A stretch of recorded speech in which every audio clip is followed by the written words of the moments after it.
Bonsoir à tous et bienvenue. Très heureuse de vous retrouver. C'est l'heure de votre journal sur KMT, LCL, FM+, et OM5 TV sur les réseaux Free, Orange, Numérique Câble et Bouygues en France. Avec moi ce soir, Roland Laouché. Bonsoir Roland. Bonsoir Guetti et bonsoir à tous ceux qui nous font l'amitié de nous être fidèles aujourd'hui. Voici quelques-uns des sujets que nous allons aborder ce soir. Nous vous disions hier qu'en Guadeloupe, un accord avait été trouvé entre les salariés du Crédit Agricole et leur direction. La CACEM et la CAF ont signé aujourd'hui, jeudi 21 juillet, une convention territoriale globale. La décision est intervenue ce matin. La Cour d'appel a décidé que l'entreprise Le Bout du Monde pouvait poursuivre son activité. C'est dans 2 jours, le 23 juillet, que Tati, la célèbre enseigne que les Martiniquais vivant en France connaissent bien, va s'installer en Martinique. Nous vous en avons parlé hier, mercredi 20 juillet. L'association Robertine Las Palmas a présenté sa yole au grand public. Robert Saé du CNCP porte sur l'attentat de Nice un regard qui existe aussi sûrement ailleurs, mais qui n'ose pas s'exprimer. Ce sera le thème de notre savoir et réfléchir ce soir. Et pour commencer, nous vous disions hier qu'en Guadeloupe, un accord avait été trouvé entre les salariés du Crédit Agricole et leur direction. Mais finalement, les négociations ont capoté à la dernière minute. Au point que les grévistes ont tenté de séquestrer les dirigeants de la banque, il a fallu l'intervention des policiers pour libérer ces derniers. Face à ces événements, 8 centrales syndicales ont appelé à la grève générale. Rappelons que les employés de la banque refusent catégoriquement toute remise en cause de leur prime de vie chère. Roland, vous avez dit hier qu'il était important qu'ils remportent cette victoire-là. Oui, et puis on voit qu'ils ne l'ont pas remporté, en tout cas qu'ils ne l'ont pas encore remporté. Alors, je redis pourquoi c'est important, c'est parce que la prime de vie chère est sans arrêt, depuis quelque temps, contestée par certaines personnes, par des gens parfois très importants, des députés, etc. Cette prime de vie chère s'était même invitée dans la campagne électorale pour la collectivité territoriale de Martinique, puisque Yann Monplaisir avait accusé Serge Letchimy de vouloir la supprimer. Et je crois que ça avait été un argument qui avait porté aussi dans cette campagne électorale. Et donc, je répète, si effectivement on commence pour s'attaquer quelque part à la surrémunération des fonctionnaires, par s'attaquer à la surrémunération qui existe dans certaines entreprises privées, comme le Crédit Agricole notamment, eh bien ça peut être grave. Et donc là, on a l'impression que c'est une première tentative qu'on fait pour voir bon, si ça marche au Crédit Agricole, ça marchera demain dans les autres banques, ça marchera après-demain à l'EDF, ça marchera un petit peu partout, et en France, ça marchera un peu partout. Et puis finalement, ça arrivera aux fonctionnaires. Et donc, je ne pense pas, enfin, selon moi, il n'est pas bien, il ne serait pas bien pour la Martinique, ni pour la Guadeloupe, ni pour la Réunion, etc. Il ne serait pas bien que cette surrémunération soit supprimée. Donc, il faut y faire très attention, à mon avis. Merci Roland. La décision est intervenue ce matin. La Cour d'appel a décidé que l'entreprise Le Bout du Monde pouvait poursuivre son activité. Elle pourra donc continuer d'être une boîte de nuit d'un genre un peu particulier. En première instance, les juges avaient décidé l'arrêt de l'activité et même la destruction de la structure. Elle devra néanmoins payer une amende de 30 000 € pour avoir précisément exercé cette activité à un moment où elle n'avait pas encore obtenu toutes les autorisations nécessaires. La CACEM et la CAF ont signé aujourd'hui, jeudi 21 juillet, une convention globale, une convention territoriale globale.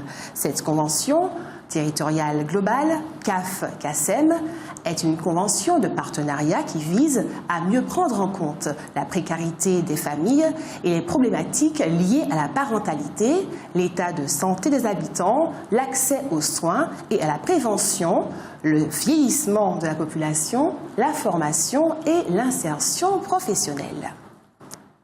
Dans un tout autre domaine, l'association François Objectif Solidarité, FOSS, a inauguré aujourd'hui, le 21 juillet, l'atelier chantier d'insertion ACI Plaisance traditionnelle qu'elle porte depuis le mois de novembre dernier.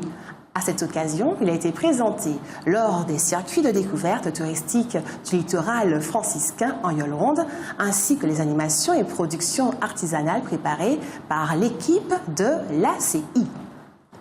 C'est dans 2 jours, le 23 juillet, que Tati, la célèbre enseigne que les Martiniquais vivant en France connaissent bien, va s'installer en Martinique.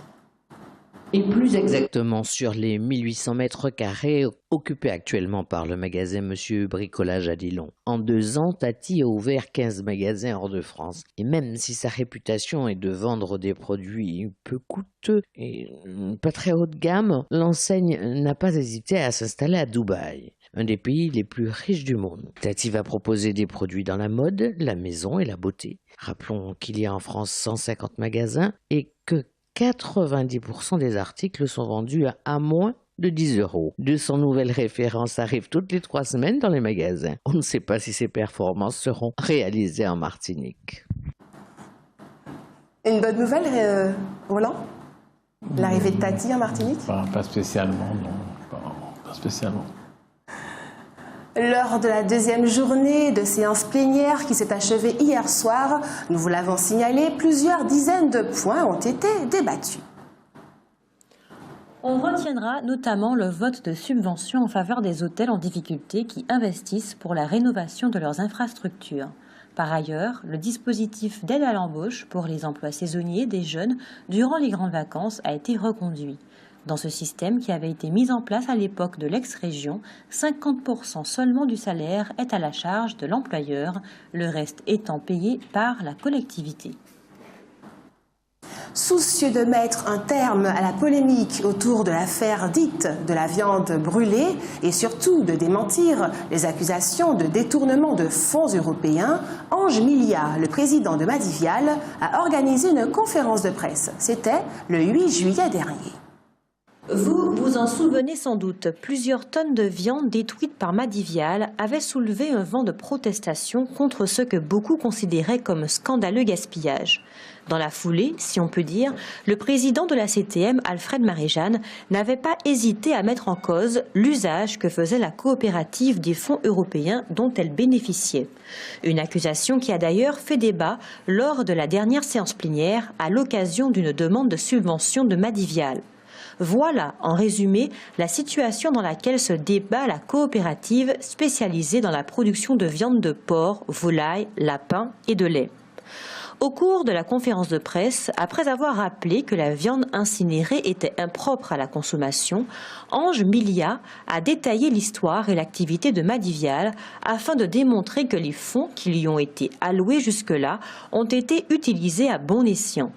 Madivial est en fait le résultat d'une fusion de plusieurs coopératives agricoles qui faisaient face à des difficultés pour écouler leurs stocks.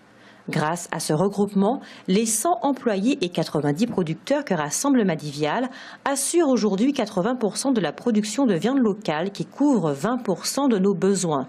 Chaque année, c'est plus de 3000 tonnes de viande qui sont produites. Les relations avec la grande distribution sont excellentes et leur réussite suscite même l'intérêt de nos voisins guadeloupéens notamment. Le président de la structure a donc conclu qu'attaquer Madivial, c'était mettre à mal tout un pan de l'économie martiniquaise en plein essor. Il a invité les plus sceptiques à venir les rencontrer et vérifier leurs chiffres en toute transparence. Enfin, il a salué le patriotisme de tous les Martiniquais qui choisissent de privilégier la viande locale. Plusieurs milliers d'usagers du réseau Odyssey au Lamentin sont actuellement privés d'eau suite à un incident technique. La situation devrait être revenue à la normale demain. La Caisse des dépôts a signé une convention avec l'Espace Sud pour le développement de la zone d'activité située à Montpoux, à Rivière-Salée. Une des raisons qui a inspiré confiance à la Caisse des dépôts, c'est la relative bonne santé financière de cette communauté d'agglomération. Tant mieux, elle n'aura pas de difficulté à payer les 2 millions qu'elle doit désormais à la DATEX. Le président du parc naturel régional de Martinique va rencontrer Christian Raffa, le maire de la ville de Saint-Pierre, demain, vendredi 22 juillet, à la mairie de Saint-Pierre.